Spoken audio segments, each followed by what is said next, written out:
Assalamualaikum warahmatullahi wabarakatuh. Alhamdulillah wassalatu wassalamu ala Rasulillah wa ba'd. Bersama saya Dr. Muhammad Asri Zainal Abidin. Sekali lagi kita dalam rancangan Bahtera Perubahan. Kali ini kita akan memperkatakan salah satu daripada rukun Islam yang selalu diperkatakan, iaitu berhubung dengan zakat. Tetapi kita akan memberikan pandangan-pandangan yang insya-Allah untuk kebaikan bersama, yang mungkin barangkali dianggap pedas ataupun dianggap sebagai kritis oleh setengah pihak berkaitan dengan institusi zakat ini. Kita tahu bahawasanya zakat adalah perkara yang begitu besar di dalam Islam. Allah Subhanahu wa taala meletakkan zakat salah satu daripada rukun Islam di atas tujuan supaya zakat ini menjamin kemaslahatan, kebaikan, keamanan, kemakmuran kehidupan, menjamin, tolong menolong, bantu membantu di kalangan umat Islam. Kadang-kadang kita duka cita dalam negara ini, umpamanya juga luar negara orang Islam, kadang-kadang diiklankan pungutan zakat ini ratusan juta. Begitu banyak zakat yang dikutip.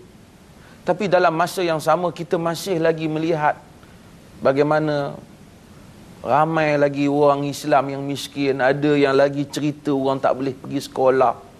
Ada lagi yang mana sakit, masihlah lagi tak ada orang nak bantu untuk menyembuhkannya. Masih lagi ada orang yang tak mampu hantar anak, terpaksa sebahagian anaknya berhenti sekolah kerana sebahagiannya yang lain nak dia hantar kerana ibu bapa tak cukup duit. Masih lagi ada orang yang terlantar sakit menunggu masa untuk terima bantuan kerana nak melakukan pembedahan ataupun kos perubatan yang begitu tinggi. Kemana pergi wang zakat?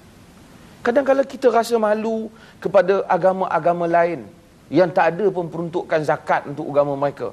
Tapi mereka lebih aktif untuk membantu orang lain yang dalam kesusahan. Bahkan sebahagian orang Islam pun mendapat bantuan daripada mereka. Kita bab menceritakan tentang hasil kutipan ini memang hebat. Bab menceritakan kempen tentang dosa orang tak bayar zakat memang hebat.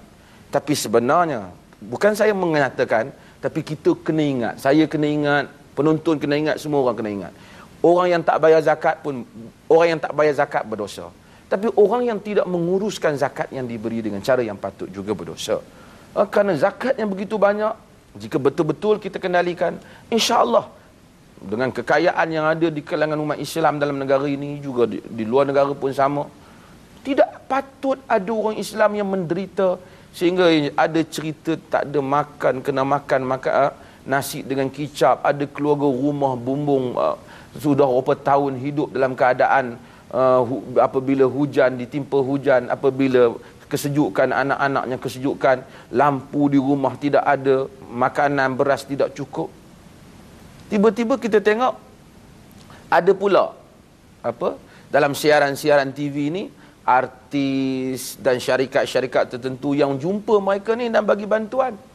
Kemana pula zakat kita? Kemana pula mereka yang terlibat dalam hal ni? Macam mana boleh terlepas pandang dan tak jumpa orang yang begitu miskin dan menderita ini? Dan ini semua perkara yang kita kena bincang secara jujur, secara telus, demi kebaikan kita, supaya kita dapat menjamin masyarakat kita di dalam tanggungjawab zakat yang Allah Subhanahu wa taala berikan.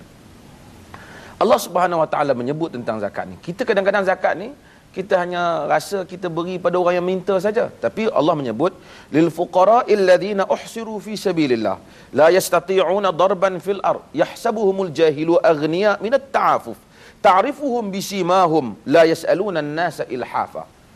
Ada untuk golongan fakir miskin yang mereka itu tidak mampu, mereka itu terkepung, telah mewakafkan diri, memperuntukkan diri pada jalan Allah, tidak mampu lagi untuk pergi bekerja mencari rezeki di atas muka bumi kerana tanggungjawab perjuangannya. Orang yang jahil menyangka mereka kaya sebabkan mereka tak pernah minta pada orang. Kita tahu tengok pada ciri-ciri mereka, kata Quran, mereka sebenarnya susah. Mereka tak minta kepada orang, tak meminta-minta pada orang.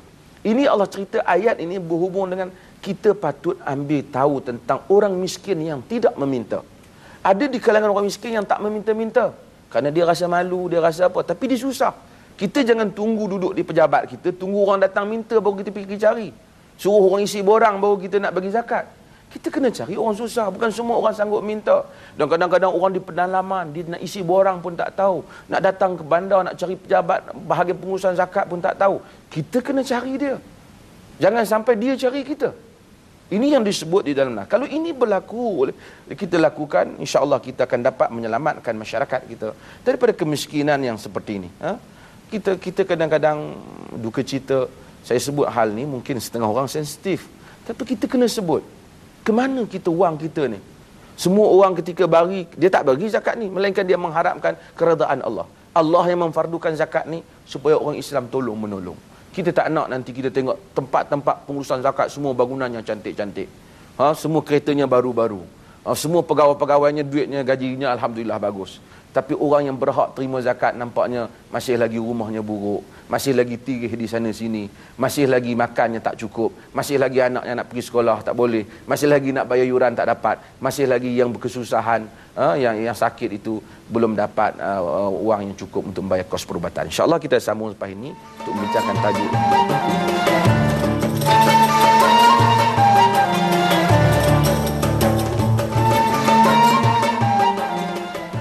Beratus ribu sehingga ke bermilion duit yang dipungut dari orang ramai. Tetapi mengapa jadi begini? Pegawai-pegawai zakat tidak pergi membuat research. Mereka hanya mendengar daripada kaum keluarga mereka ataupun orang yang terdekat dengan mereka. Kalau zakat itu diagih dengan begitu cantik sekali, saya rasa tidak ada orang Islam yang menderita dan susah.